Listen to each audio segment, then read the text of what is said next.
This is the 2025 Mazda CX-70 Turbo S Premium Plus, and it is their most powerful two-row SUV ever, and it's probably their most confusing.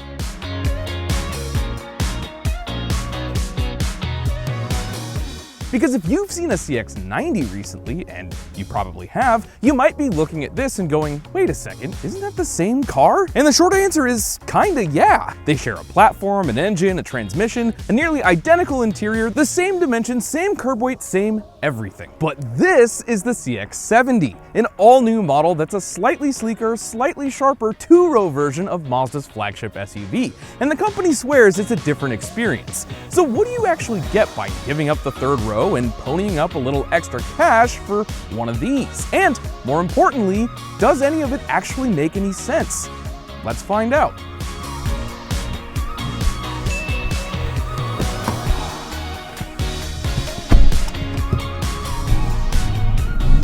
Mazda's foray into the SUV world began all the way back in the early 90s with the Navajo, essentially a rebadged version of the Ford Explorer. Then came the Ford Escape-based Tribute in the year 2000.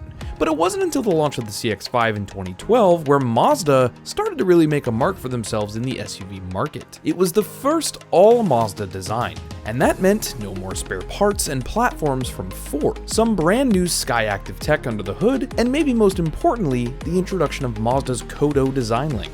Why is all that important? Well, because this set the tone for Mazda's move towards more refined and driver-focused SUVs that aim to blend performance with upscale design. And over the past few decades, the brand's completely reinvented itself. They've gone from practical and affordable to sporty, stylish, and premium. And for SUVs, it started with the CX-5 and culminates with the CX-90 and CX-70. Because in addition to being the company's most powerful, it's also Mazda's largest two-row SUV ever built on a longitudinal rear-biased platform powered by a turbocharged inline-six and trimmed out to go toe-to-toe with brands like Acura, Lexus, Infiniti, and BMW. This is Mazda taking a shot at the luxury segment, with a car that has the specs, the stance, and the interior to prove it. Visually, the CX-70 does a great job of looking like the cooler cousin in the family. Mazda gave it blacked-out trim everywhere. Grills, mirrors, badging pillars, even the roof rails. And in this Turbo S Premium Plus trim, you get unique 21-inch two-tone wheels and LED signature lighting that looks clean and sophisticated without being shouty. The proportions are spot on too. Long nose, short overhangs, and a low-slung stance that feels more German wagon than Japanese crossover. And here's something you probably wouldn't notice at first glance. Getting those doors and fenders shaped like this is a technical achievement in and of itself. Mazda's designers have always had this obsession with reflections and surfacing, but then getting everything to fit together so seamlessly here across tens of thousands of examples, it's downright impressive. It's hard to replicate these shapes, and that's one of the reasons so many cars still have beltline moldings and more aggressive character lines. This kind of construction is something that's usually reserved more for, say, a Range Rover or even a Bentley. The thing is gorgeous. But looks alone don't tell the whole story. And as important as how a car looks on the outside is, it's on the inside where you'll spend most of your time.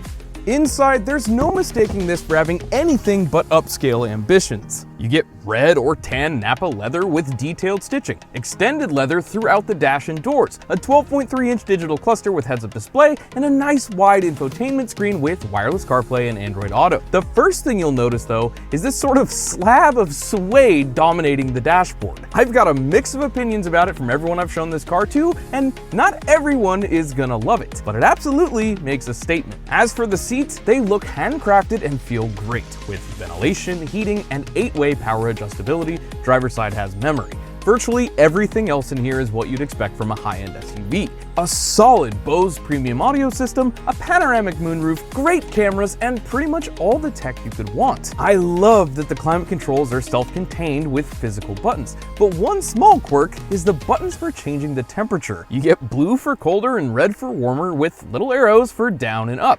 That makes sense, but both buttons only push one way. Down for colder feels natural, but down on the up arrow for warmer, it feels a little strange. Also strange is this gear selector. To get it out of park, you push the button and then push it to the right before you're able to move it up or down. And sometimes, getting it back into park isn't a perfectly smooth experience. Like the button for the heat, it's really not a big deal and you get used to it quickly. but I thought it was worth pointing out. Seats in the back on this trim anyway are heated, and on all trims they slide front and back and recline. Rear passengers get their own dedicated 2-zone climate control and retractable sunshades. And as you might imagine, being a 2-row version of a 3-row SUV, there won't be any complaints from passengers on head and legroom back there. Overall, it seems like Mazda really focused on craftsmanship, and it shows. And you still get some of that Mazda whimsy. The stuff that just feels different than how other automakers do it, like with turn signals that softly fade out and chimes and warning sounds that are pleasant and unique. And there are just these small, thoughtful touches that feel uniquely Mazda. That said, the infotainment controller is still a love it or hate it kind of situation. The screen does have touch capability, but only when you're using CarPlay or Android Auto. Otherwise, you're stuck with the dial. I actually don't mind it. You get used to it pretty quick, but it's definitely not for everyone. Now, because the CX-70 ditches the third row, you actually get slightly more usable cargo space than the CX-90 when those seats are folded. There's up to 75 cubic feet of room with the rear seats down, plus a clever underfloor storage compartment that lets you stash valuables or keep your groceries from rolling around. You also get new remote seat release buttons in the cargo area, which makes loading bigger items way easier. Mazda says this SUV was built for active lifestyles, and it actually kind of shows. You could totally sleep back there. And because they just left in the CX-90's trim pieces, you even get makeshift nightstands. One thing worth noting though is this center console is tiny, big enough for a wallet or phone, but really not much else. Now, as for safety and driver assist tech, the CX-70 comes with full-speed adaptive cruise, lane centering, blind spot monitoring, and emergency braking. Premium trims get unresponsive driver support, which can bring the car to a safe stop if the driver becomes incapacitated for any reason. Plus, there's Alexa built in for hands-free voice commands and smart home integration. It's all good enough to earn this car an IIHS Top Safety Pick Plus. It's worth noting that there's no hands-free driving assist offered here, and lane centering is just that. There's not much lane keeping, especially on anything but the interstate. But Mazda believes that drivers should drive their cars, and that's just the way it's gonna be. Under the hood is Mazda's most powerful mass production engine ever, a 3.3-liter turbocharged inline-six, making 340 horsepower and 369 pound-feet of torque on premium fuel. It's hooked up to a 48-volt mild hybrid system and an 8-speed automatic, driving all 4 wheels through Mazda's iActive all-wheel drive system. And despite weighing in the neighborhood of 5,000 pounds, this thing will hit 60 miles an hour in just 6.2 seconds and return 23 miles to the gallon city and 28 highway. This engine uses Mazda's latest iStop system, which, under the right conditions, stops the engine at a precise position on shutdown and then is able to fire it off again without using the starter motor. It's really cool tech, and when it works, it's a super smooth experience. You also get a few adaptive drive modes, including normal, off-road, and sport. And while you probably won't see one tackling Moab, the all-wheel drive system here is geared more for on-road stability on snow or ice. It will easily handle the gravel trail to your campsite, and it's capable of towing 5,000 pounds. All CX-70s have what they're calling kinematic posture control, which squeezes the inside rear brake during cornering to reduce body lift and keep handling consistent. Truth is, when pushed hard, it's actually fun to drive, and where most SUVs just give you miles of understeer at the limit, this just doesn't. Steering is precise, and it can be hustled with a surprising amount of confidence given its size. So the numbers are there.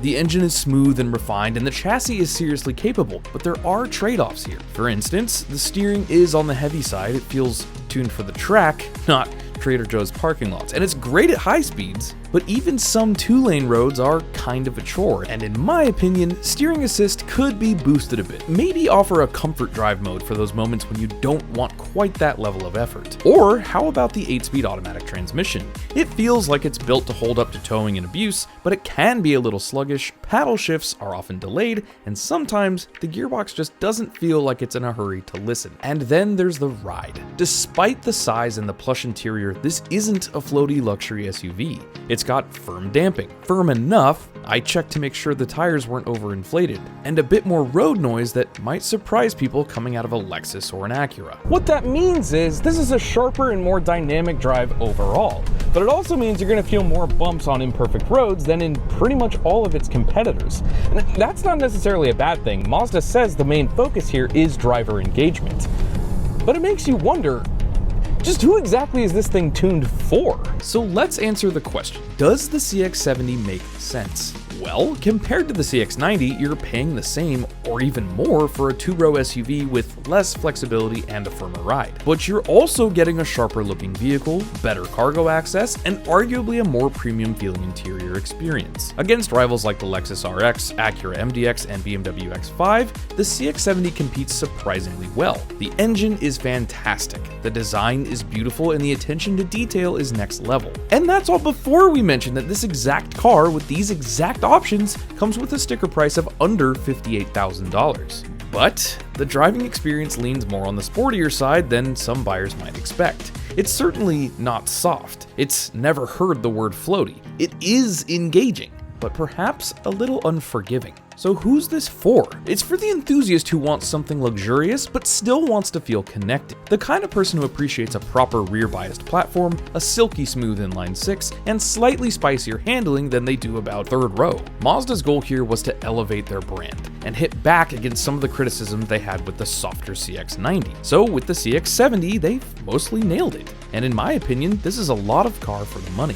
It may not be the most obvious choice, but for the right buyer, it might just be the most satisfying. So what do you think? Is the CX-70 worth it over the CX-90? Or would you rather have an upper midsize SUV that just sort of wafts along and then park a Miata next to it when you want to go out and feel alive? Let me know down in the comments, hit like if you enjoyed this review, and get subscribed if you're new here. Big thanks to Mazda for lending me their car for the week, and as always, an even bigger thanks to all of you. My name's Trav, that's the 2025 CX-70 Turbo S Premium Plus, and I'll see you all with a fresh review next week.